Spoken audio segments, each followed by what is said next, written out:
नासिर हुसैन साहब प्रवक्ता हमारे साथ मौजूद है कांग्रेस के, परविंदर सेठी राजनीतिक विश्लेषक मौजूद हैं, दुष्यंत नागर राजनीतिक विश्लेषक हमारे साथ मौजूद हैं और हर्ष दहिया राजनीतिक विश्लेषक मौजूद हैं।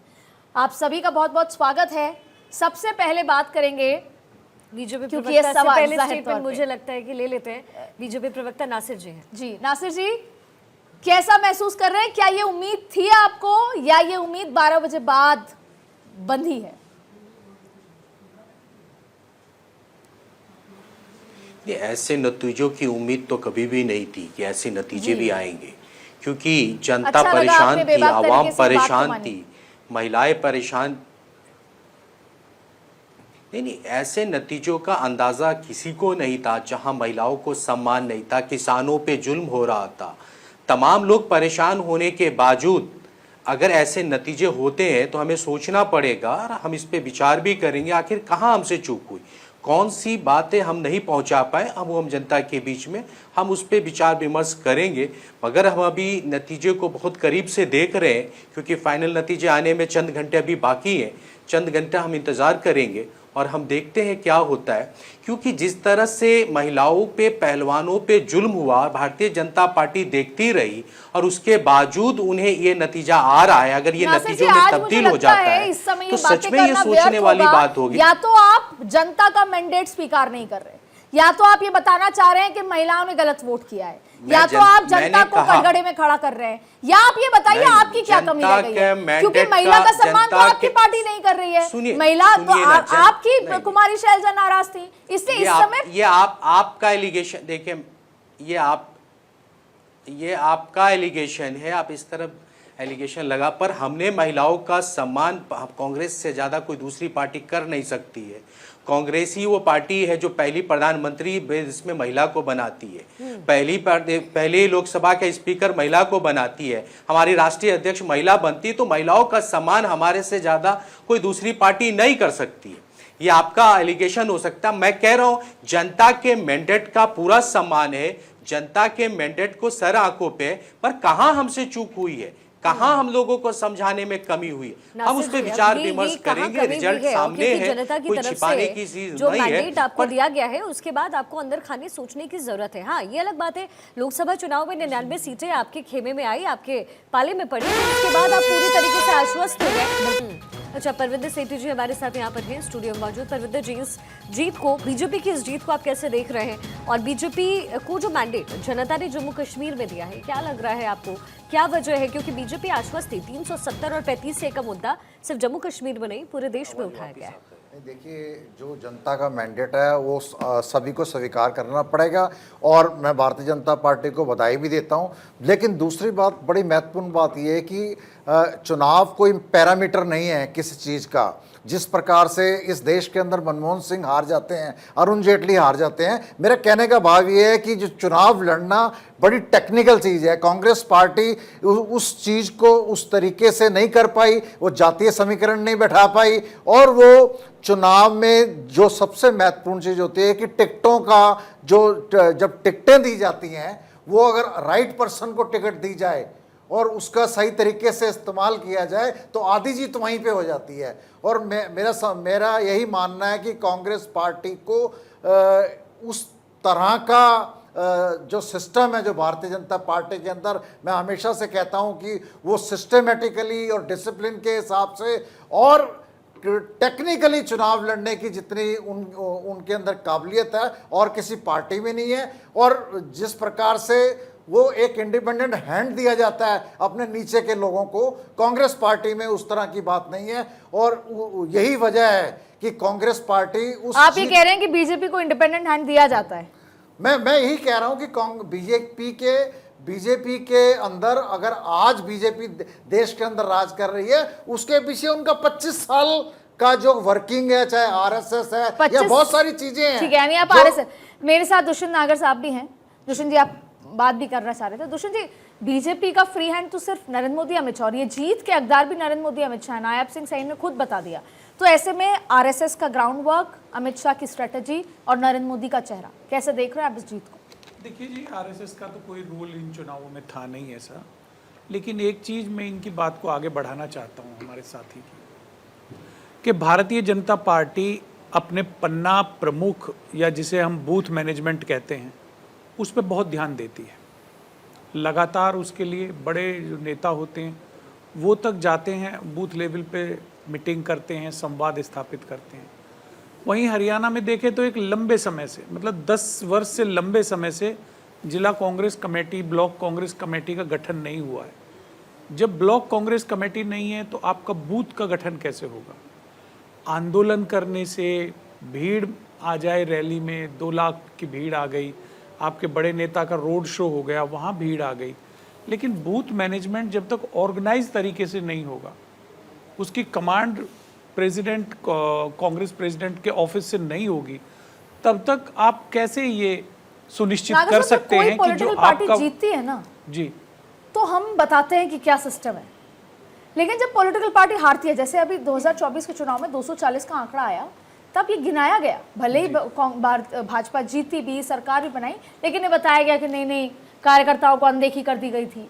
कहते हैं, हम चर्चा करते हैं, आपने भी की जी बिल्कुल, कार्यकर्ताओं को अनदेखी, लेकिन क्योंकि यार जीत गए तो हमें वो सारे फैक्टर्स याद आते हैं। हर्ष दहिया साहब, आपको क्या लगता है, क्या कमियां कांग्रेस की तरफ से रही और वो क्या 2 बड़ी वजह थी जो बीजेपी इसमें लीड ले गई? देखिए, हम पिछले डिबेट में ही ये डिस्कस कर रहे थे कि आप ये देखिए, सबसे पहले अशोक तंवर प्रेसिडेंट बने, फिर कुमारी शैलजा आई, फिर उदय भान जी आए, तो करीब ये 10-15 साल का ऐसा कार्यकाल रहा है जहाँ पे, जैसे कि नागर साहब भी बोल रहे थे, कि उनका अभी तक डिस्ट्रिक्ट लेवल पे, बूथ लेवल पे तो चलिए बहुत दूर की बात है, डिस्ट्रिक्ट या ब्लॉक लेवल पे आज तक उनका संगठन तैयार नहीं है। जिस पार्टी के पास संगठन प्रॉपर तरीके से नहीं होगा, और दूसरा कांग्रेस में एक और कॉन्ट्रास्टिंग चीज़ क्या थी कि चाहे कांग्रेस का खुद का संगठन ना हो, लेकिन हुड्डा साहब का और उनकी फैमिली का संगठन पैरेलल चल रहा था। उनके वर्कर्स बूथ लेवल तक भी कई जगह पे देखे गए, उनके काफ़ी सारी जगह पे डिस्ट्रिक्ट और ब्लॉक लेवल पे अच्छे खासे कार्यकर्ता और टीम हैं, लेकिन कांग्रेस की इन इटसेल्फ कोई टीम नहीं थी। तो आप ये देखिए, आप 2 कम्युनिटीज़ पे आपने बहुत ज़्यादा डिपेंडेंसी दिखाई। आपको लगा कि हुड्डा के साथ जाट वोट आपके पास काफ़ी अच्छा खासा आ जाएगा, कुमारी शैलजा जी के साथ दलित वोट आपको अच्छा खासा आ जाएगा, लेकिन आप दूसरी कम्युनिटीज़ को फिर केटर ही नहीं कर रहे थे, आप उनको सही से कोई नेतृत्व नहीं दे पाए। बीजेपी ने वहीं हर कम्युनिटी का सही से नेतृत्व दिया और प्रॉपर रिप्रेजेंटेशन करी, जिससे लोगों को ये लगा कि बीजेपी की सरकार में हमारे समाज की एक तरीके से अनदेखी नहीं होगी, हमारे समाज का कोई ना कोई नेतृत्व रहेगा जिससे हम अपनी बात आगे रख पाएंगे। मैं इसको एक बड़ा कारण मानता हूँ। और दूसरा क्या है कि अभी हम कितने भी उसमें आकलन लगा लें, देखिए जब जीत होती है तो काफ़ी सारी कमियां छुप भी जाती हैं। तो बिल्कुल भाजपा में ये भी हुआ कि काफ़ी सारे पुराने नेताओं को साइडलाइन किया गया, लेकिन ये है कि रिजल्ट अच्छे आए हैं तो उसकी कोई बात नहीं होगी। अगर रिजल्ट अच्छे नहीं आए होते तो जाहिर तौर पे ये कहा गया होता कि पुराने नेताओं को अनदेखी की, वो नाराज रहे और उस नाराजगी की वजह तो आप और मैं यही 10 और रीज़न निकाल रहे होते कि ये गलती रही, वो गलती रही, तो वही होता है कि जब जीत होती है तो उसमें कोई खामी निकाली नहीं जाती। बट डेफिनेटली वो भी एक फैक्टर रहा, हो सकता है बीजेपी की इससे भी बड़ी जीत हो सकती थी। बट एक जो मैं बड़ा फैक्टर बीजेपी का इतना लैंडस्लाइड विक्ट्री, क्योंकि ये लैंडस्लाइड विक्ट्री ही है, 2014 में भी इतना अच्छा परफॉर्मेंस बीजेपी का नहीं रहा, जबकि मोदी वेव अपने चरम पे थी। आज हम कहें 240 के बाद इतनी अच्छी विक्ट्री आना, तो उसका जो मेरे को एक लॉजिकल रीजनिंग लगती है वो ये है कि वोकल जो डोमिनेंट कास्ट रही, जो पिछले 1 महीने में उनका इतना ज़्यादा वोकलाइजेशन हुआ, जो कांग्रेस ने भी अपना एक तरीके से डोमिनेंस दिखाया बहुत ज़्यादा, और डोमिनेंस क्या बल्कि वो एक कांग्रेस की एरोगेंस निकल के आई, उससे जो बाकी जो दूसरी कास्ट थी वो एक जगह लामबंद हो गई और साइलेंट वोटर ने अपना काम करके दिखाया है, और वो ये चुनाव के परिणाम में दिख रहा है। बिल्कुल, तो रिवर्स पोलराइजेशन का जिक्र यहाँ पर कर रहे हैं, नहीं तो ऐसे नतीजे नहीं आते। और शायद पिछले 15 दिन या 1 महीने में जिस तरह का व्यवहार जिस पॉलिटिकल पार्टी का रहा, उसके नतीजे सामने हैं। युवराज पोखरना जी हमारे साथ मौजूद हैं, राजनीतिक विश्लेषक हैं। युवराज जी, क्या रिवर्स पोलराइजेशन ने ये तस्वीर दी है जहां पर कहीं ना कहीं ये लगा कि अगले 5 सालों में अगर जाट हावी होते हैं तो कहीं ना कहीं 5 साल हमारे लिए निकालना मुश्किल हो जाएगा? अदिति जी नमस्ते। सर्वप्रथम इस विषय, बहुत जटिल विषय आपने रखा है और इसको समझने के 2 तरीके हैं। या तो मैं इसे ये कह दूं कि रिवर्स पोलराइजेशन है, या तो मैं एक युवा होने के नाते ये भी मानता हूं कि हरियाणा ने राहुल गांधी की जात पात पे बांटने वाली पॉलिटिक्स को जवाब दिया है मुंह तोड़ के। या तो मैं ये भी कह सकता हूं कि युवा, महिला किसान, खिलाड़ी जो इन्होंने बात की वो सब लामबंद हो गए। किसके खिलाफ? राहुल गांधी के खिलाफ, जो कि हाथ में संविधान लेके घूमते थे, जो दलितों की बात करते थे। लेकिन उन्हीं की पार्टी में महिला दलित नेत्री शैलजा के खिलाफ होता अन्याय और उनकी अनदेखी के लिए सामने नहीं आए। मैं ये भी कह सकता हूं कि प्रियंका गांधी जी इन्होंने नारा दिया, लड़की हूं लड़ सकती हूं, उन्हें क्यों ये महिला की, हरियाणा की लड़की, उनकी कांग्रेस की महिला शैलजा नहीं दिखी, उनके लिए लड़ने नहीं आई। तो मैं ये भी कह सकता हूं कि शायद कांग्रेस को हरियाणा के वोटरों ने एंटी दलित, एंटी वुमेन माना। मैं ये भी शायद कह सकता हूं कि हरियाणा के किसानों ने, हरियाणा के लोगों ने मोदी जी की विश्वसनीयता पे थप्पा मारा। किसान सम्मान निधि के नाम पे भले 6,000 रुपए मासिक दें, लेकिन दे रहे हैं। हालांकि कास्ट पॉलिटिक्स तो कांग्रेस खूब करती रही, लेकिन क्या फेवरेबल नहीं रहा है, ये चिंता का विषय कांग्रेस के लिए है। नासिर जी हमारे साथ हैं, कांग्रेस प्रवक्ता। नासिर जी, आप युवराज जी की बात से इत्तेफाक रखते हैं कि आपको एक तरीके से जो जनता है हरियाणा की, उन्होंने नहीं आपको... बिल्कुल नहीं, बिल्कुल इत्तेफाक नहीं रखते हैं। अभी आपके चैनल पे कई लोग, अभी हम चंद चीजों से पिछड़, सुन लीजिए ना, सुनिए लीजिए ना, अरे भाई सुन लीजिए, आप फिर बोल लीजिएगा, सुन लीजिए। हम चंद सीटों से क्या पिछड़ गए तो लोग बोलते हैं बूथ मैनेजमेंट नहीं है हमारी। बोलिए।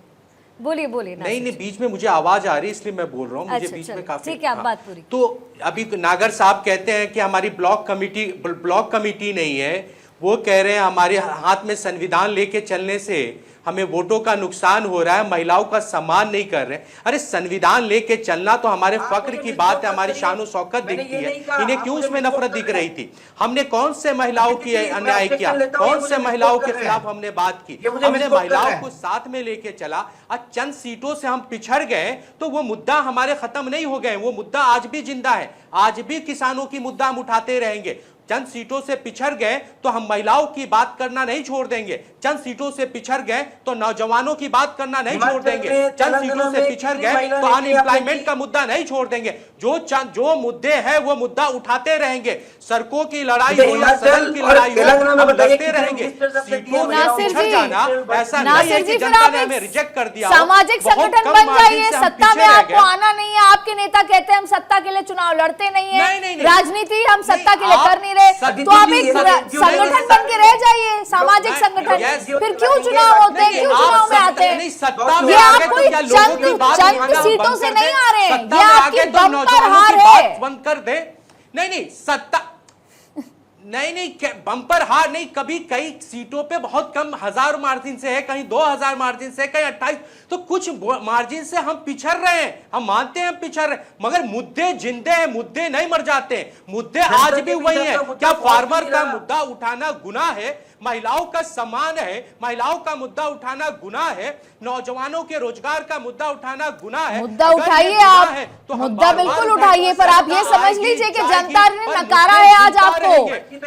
जनता ने जम्मू कश्मीर और हरियाणा दोनों में नकारा है आपको। नहीं है जनता ने जम्मू एंड कश्मीर में कैसे नकारा है? अगर आप खुद को एनसी मानते हैं तो बात अलग है, आपका अस्तित्व एनसी से अलग है तो बात अलग है। फिर नहीं आप सुन लीजिए, अरे आप हमारे अलायंस की बात, हम वहां अलायंस में लड़ रहे थे, 370 में भारतीय जनता पार्टी चुनाव में गई, भारतीय जनता पार्टी की दशा क्या हो गई, आप वो क्यों नहीं चर्चा कर रही हैं? भारतीय जनता पार्टी का प्रदेश अध्यक्ष चुनाव हार जा रहा है, वो आप क्यों नहीं बात कर रही हैं? उन्होंने तो इस्तीफा दे दिया साहब, अंदर में जनता आप क्या कोई इस्तीफा देगा? उन्होंने तो, रविंद्र रैना ने तो इस्तीफा दे दिया है, आप क्या, कौन इस्तीफा देगा? प्रदेश अध्यक्ष, राष्ट्रीय अध्यक्ष राहुल गांधी, कौन दे रहा है इस्तीफा सर? कौन लेगा जिम्मेदारी? इस्तीफा देंगे? अमित शाह कब इस्तीफा देंगे? जो 370 के नाम पे चुनाव लड़ते थे, 370 पे कश्मीरियत की बात, उनकी हालत क्या हुई? उन पे कौन बात करेगा? आप उसमें कोई बात करेगा?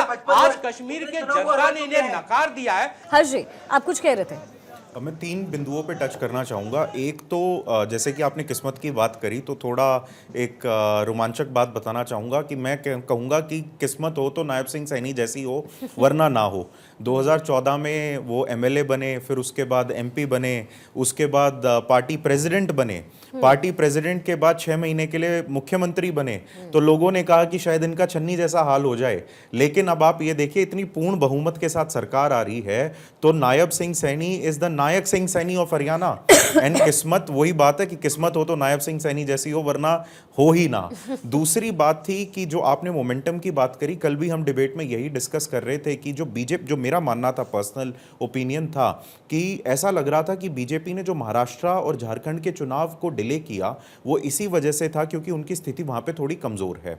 और हरियाणा में भी आज से कुछ 2-3 महीने पहले स्थिति बहुत ज्यादा उनकी स्ट्रांग लग नहीं रही थी। बट ये जो जीत का मोमेंटम है, और साथ में जो लाडली बहना योजना के जो अभी क्या कहते हैं जो बेनिफिशियरीज होंगे, और उससे जो बीजेपी को बेनिफिट मिलेगा, वो definitely it can be a game changer for Maharashtra elections, and BJP could be performing really well over there looking at the results today.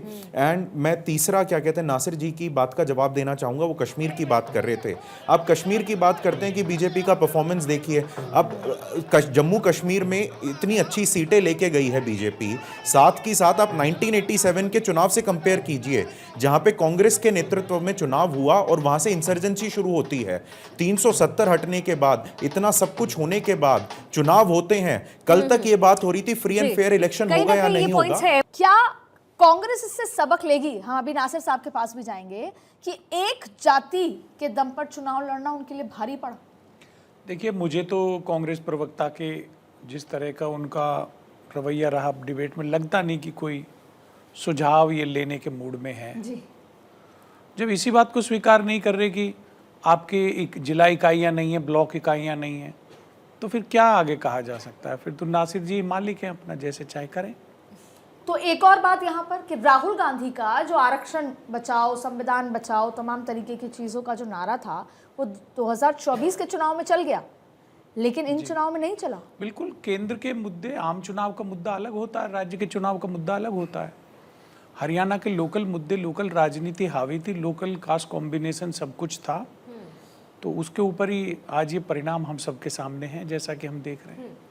Arvind ji भी हमारे साथ जुड़ गए, अदिति बीजेपी प्रवक्ता है। अरविंद जी, मैं आपके पास आऊंगी, लेकिन उससे पहले परविंदर जी जरा ये बताइए, जम्मू कश्मीर में क्या लगता है, क्या ये आकलन था बीजेपी की तरफ से भी? हालांकि मुझे लगता है कि अगर 28-29 सीटें बीजेपी को वहां मिल जाती है 370 और 35 से हटाने के बाद, तो बीजेपी हारी है, लेकिन पूरी तरीके से नहीं हारी है।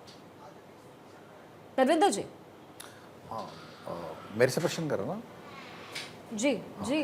हाँ, नहीं, मैं इस जो अभी इस समीकरण की बात कर रहे हैं ना, इसके अंदर दो चीज़ें मेरे को बहुत महत्वपूर्ण लगती हैं कि किसी भी चुनाव को जीतने के लिए, मैंने जब पहले कहा डिस्ट्रीब्यूशन ऑफ टिकट्स और कार्यकर्ता, जिस तरह इन्होंने कहा मंडल या पन्ना प्रमुख इतना स्ट्रांग था यहाँ पे, लेकिन कांग्रेस पार्टी का हरियाणा के ऊपर बहुत बढ़िया उम्मीदें थी। सारे देश की नज़रें हरियाणा के चुनाव के ऊपर थी, और सारे टीवी चैनल्स ने जो एग्जिट पोल के अंदर कांग्रेस की स्थिति को बड़ा स्ट्रांग दिखाया था। अरविंद सिंह जी, आपसे समझना चाहेंगे, शैलजा कुमारी कह रही हैं कि आला कमान को देखना होगा कि ऐसा क्या हुआ जो ऐसे नतीजे थे।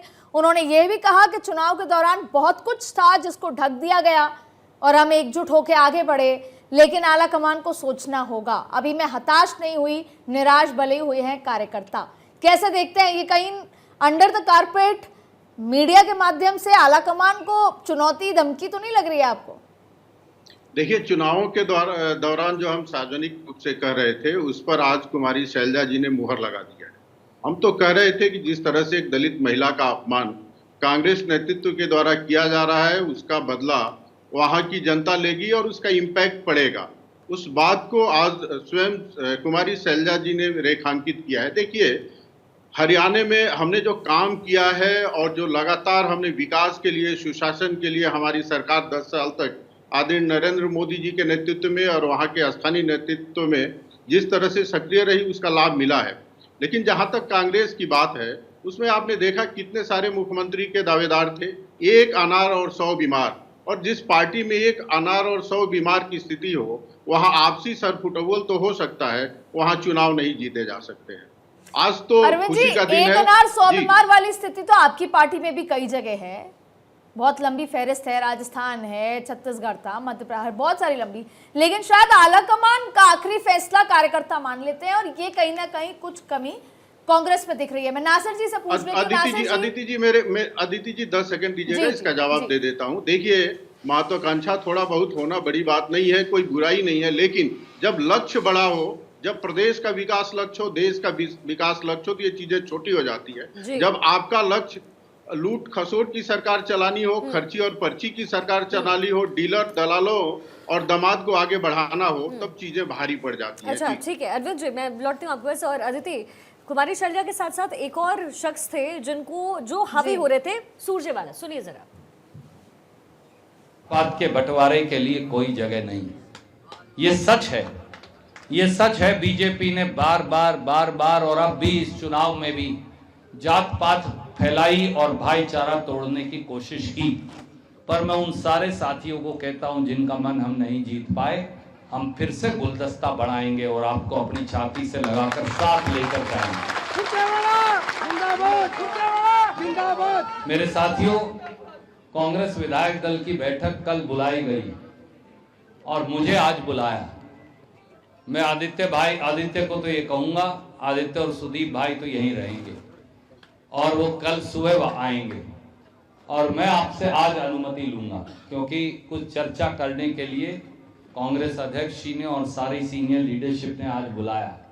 मैं आपसे एक ही बात कहता हूं कि जिस प्रकार से आपने प्रेम और आशीर्वाद दिया, जिस प्रकार से आपने विषम परिस्थितियों में कांग्रेस पार्टी को यहां चुनाव जिताया, जिस प्रकार से कठिन जहां कहते थे कि कांग्रेस जीत नहीं सकती या कांग्रेस कमजोर है, उन गांवों के अंदर भी कांग्रेस ने पिछली बार से 600, 700, 800, 200, 400 वोट की बढ़त पाई। नासिर जी, सुरजेवाला जी कह रहे हैं कि मंथन होगा और आज शाम 6 बजे अशोक गहलोत भी पहुंच रहे हैं। मंथन की ये जो दौर है वो चलेगा, लेकिन कब तक मंथन? नतीजे तो सामने नहीं आ रहे निकलकर। और फिर आप देखिए, कुमारी शैलजा तो साफ बेबाक होके बहुत कुछ कह गई हैं। नहीं, मैंने पहले ही कहा कि हाँ, तो जहाँ भी हम चूकते हैं उस पे आकलन करते हैं। मगर आपके इसी पैनल में किसी ने महाराष्ट्र की भी बात करी कि महाराष्ट्र में इसके चुनाव का बहुत बड़ा नतीजा पड़ेगा। तो मैं पूछना चाहता हूँ, महाराष्ट्र के लोग कैसे इन्हें वोट देंगे जब वहाँ पे उनके गवर्नर जो है वो छत्रपति शिवाजी महाराज को गालियाँ दे, बाबा साहब अंबेडकर के खिलाफ बोले, सावित्रीबाई आज तो फुले हरियाणा के पे खिलाफ बात कर लेते हैं। वहीं पे इनके आज तो बात कर लेते हैं कि कैसे वोट देंगे। आज अभी तो आपने हरियाणा पे महाराष्ट्र की एनालिसिस बात कर करी लेते तो हैं। उसका मंथन जवाब जरूरी है जवाब नासिर जी। सुन लीजिए। नहीं, नहीं, आपके पैनलिस्ट में किसी ने महाराष्ट्र की बात करी है, इसलिए उसका जवाब देना जरूरी है कि महाराष्ट्र में किस तरह से वहाँ के अदिति जी, लोगों इनसे को पूछिए गालियाँ पंडित दिया गया, जवाहरलाल किस नेहरू तरह से ने उन्हें शिवाजी इंसल्ट किया महाराज के गया, बारे तो में उन्हें क्या कौन टिप्पणियां वोट देगा? की है? और क्या रही पत्र बात लिखा है? रही बात नासिर जी, आपका जवाब अरविंद जी दे रहे हैं। पर हम चर्चा वीर कर रहे हैं। सावरकर के बारे में राहुल गांधी क्या वो कैसे- कहते हैं? अब आप कोई भी बात आए, निकलेगी कोई भी तो आओ, दूर अरे तलक आप जाएगी। आज वीर हरियाणा में सावरकर रुक सावरकर जाते की हैं। बात, जब आप वीर पहले ये सावरकर बताइए को छत्रपति अपमानित न शिवाजी करें। महाराज के लेकिन बारे में आज क्या डिबेट- बोला? आज छत्रपति डिबेट शिवाजी हरियाणा पे महाराज हो को रहा है। आपने आज किसके साथ डिबेट मिलाया? जम्मू कश्मीर मुगलों पे के हो रहा है। मुझे लगता है कांग्रेस के मित्रों को मुद्दे पे रहना चाहिए और मुद्दे पे बहस करना चाहिए, भागना नहीं चाहिए। जहां रह गई महाराज शिवाजी महाराज को सावरकर के बराबर बता दिया। जानता है नहीं, ऐसा कि नहीं, वीर छत्रपति सावरकर शिवाजी को महाराज कांग्रेस को अपमानित किसके खिलाफ करती है। बताया? पूरा सावरकर के महाराष्ट्र बराबर लाके जानता खड़ा है कर कि दिया। शिवाजी कहाँ महाराज छत्रपति को शिवाजी महाराज कांग्रेस कहाँ अपमानित सावरकर करती रही कहाँ? है। ये नहीं, किसी नहीं, से आप छुपा नहीं है। ऐसी बात ये मत करिए। सबको पता है। आप गलत बात हिंदुत्व मत को करिए। कांग्रेस नासिर जी, आप तो ये बता दीजिए, आप संतुष्ट हैं पार्टी की परफॉर्मेंस से? जहाँ पे पार्टियां आप तोड़ी गई, संतुष्ट हैं पार्टी के पार्टियां बनाई परफॉर्मेंस गई। से? इतना सा बता दीजिए, आप संतुष्ट हैं पार्टी के परफॉर्मेंस से? राहुल जी इतनी मेहनत कर रहे हैं मैं कह जमीन रहा पर, हूं, हम आप सब संतुष्ट हैं कि निराश नहीं? हैं। हमें ये अरे सुनिए ना, मैं हम सब निराश हैं। हमें ये उम्मीद नहीं थी इस आंकड़े की। इतनी बिल्कुल, जमीन तो पे अगर मेहनत आप की निराश गई, हैं जो अभी तो चंद आगे महीना क्या पहले करना है? लोकसभा का इलेक्शन हुआ। नासिर जी निराश है तो इसका गलती आकलन कहाँ होगा, हुई है, ये कहाँ समझने पिछले की किस कोशिश चीज की करते क्या हैं वजह कि रही? कांग्रेस गलत जब- कहाँ थी, रणनीति कहाँ गलत थी? यही इसके लिए नहीं रणनीति हमारी गलत नहीं थी। क्या आकलन एक कहाँ जाति पे गलत आप हुआ, इसके ऊपर डिपेंडेंट हम हो गए, चर्चा ये गलत करेंगे। रणनीति थी अभी हमारी आपकी? मीटिंग होगी, मीटिंग जब हो जाएगी, ये अभी निष्कर्ष आ हार जाएगा होती तो है बता हर चीजों दीजिएगा। पे अभी चर्चा जब होती पता है, ही जो नहीं आप है कह तो रही फिर हो। क्या मैं तो आपके बताएंगे? चर्चा मन की होती बात है। समझना जब चाहती हूँ रहने नासिर दीजिए, जी। अभी आपको जानकारी नहीं है तो फिर लंबा चौड़ा बहस करने से क्या नहीं, फायदा है? जब जब भी मीटिंग हो हार जाएगी, जब जब भी- जानकारी हो जाएगी तो तथ्यों को जब भी रख दीजिएगा। अभी तो आपने स्वयं स्वीकार कर लिया नहीं, कि आपको सुनिए ना, पता ही आप नहीं है। आप लेकिन आपको मैं बता आपको देता हूँ, मैं नहीं, आपको अभी बता देता आपको हूँ क्या बहुत कारण जानकारी है। आपकी आप जो अभी पिछली 10 आपको साल की लोकसभा सरकार के रही, इलेक्शन में 5 उसमें सीटों लूट पे क्यों खसोट दबा, रहा, क्यों हराया उसमें था लोगों ने? रॉबर्ट आपको वाड्रा मालूम है जमीनों क्यों का लोगों ने अवैध रिजेक्ट किया व्यापार था? करते इसी थे। लोकसभा भारतीय के जनता इलेक्शन, अरे पार्टी सुनते नासिर नहीं जी, हैं या तो आप, आप जवाब भूतकाल नहीं में सुनेंगे या तो आप भविष्यकाल में। नहीं, आप उसको सिर्फ भूली सवाल नहीं जवाब है। इसलिए हरियाणा में परमिंदर आपको जी, आशीर्वाद नहीं, आप मिला। सुनना नहीं कुछ चाहते चर्चा ना, कर रहे आप थे, जवाब ही बीच नहीं में सुनना हमने चाहते। रोका था आपको। आप जवाब आपके ही नहीं हिसाब से सुनना चाहते। अब किस तरीके का मोमेंटम क्रिएट हो गया है और आगे भारतीय जनता पार्टी या कांग्रेस के लिए क्या सीखने, समझने और आगे की रणनीति होनी चाहिए? देखिए, कांग्रेस पार्टी को आत्ममंथन करने की जरूर आवश्यकता है, क्योंकि हरियाणा जैसी स्टेट, जीती हुई स्टेट, क्योंकि जहाँ पे 35 सीटों के ऊपर बढ़त हासिल कर रहे हैं, और वो जीती हुई स्टेट थी जिसका मैंने पहले बोला एग्जिट पोल ने भी इस पूरे एक माहौल बनाया हुआ था, और जो नतीजे आए हैं उसकी उम्मीद भारतीय जनता पार्टी को भी नहीं थी।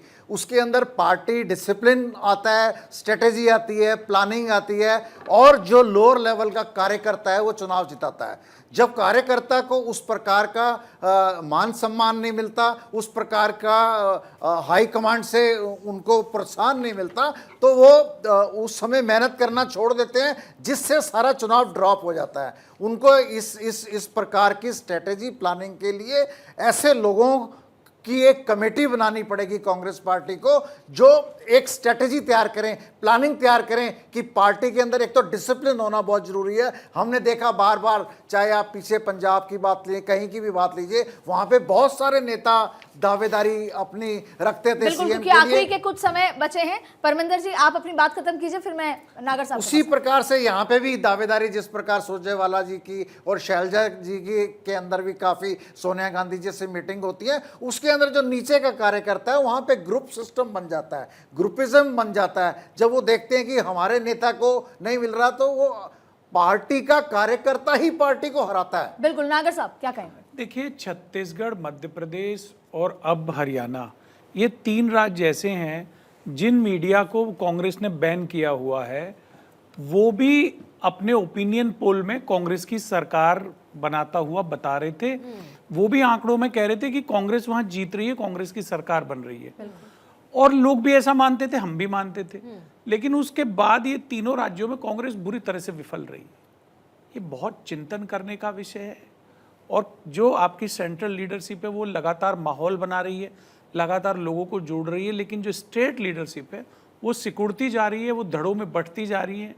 वहाँ कुछ चीज़ें ऐसी हैं जिनकी वजह से, जैसा कि मैंने एक उदाहरण दिया कि बूथ कमेटियाँ नहीं है, जिला ब्लॉक कमेटियाँ नहीं हर्ष जी, क्या लगता है आपको भविष्य की राजनीति किस करवट बैठती नजर आ रही है? देखिए, अभी तो अगर हरियाणा का कुछ रिजल्ट अलग रहता तो हम कह सकते थे कि असमंजस की स्थिति है, लेकिन जो मोदी वेव चल रही है देश में, ये बरकरार रहेगी। इससे ये साबित होता है जो भाजपा का इतना कुशल संगठन है, आरएसएस का जो संगठन है, वो उसकी कुशलता दिखती है, और ये मेरे को लगता है कि झारखंड और महाराष्ट्र में भी सिमिलर रिजल्ट हमें देखने को मिलेंगे। और अदिति, इसलिए कहते हैं कि लोकतंत्र की जो ताकत होती है वो बहुत ज़्यादा होती है, और लोकतंत्र की कसौटी पर आज कौन ऊपर आया है ये आंकड़े आज बता रहे हैं, हरियाणा के भी और जम्मू कश्मीर के भी।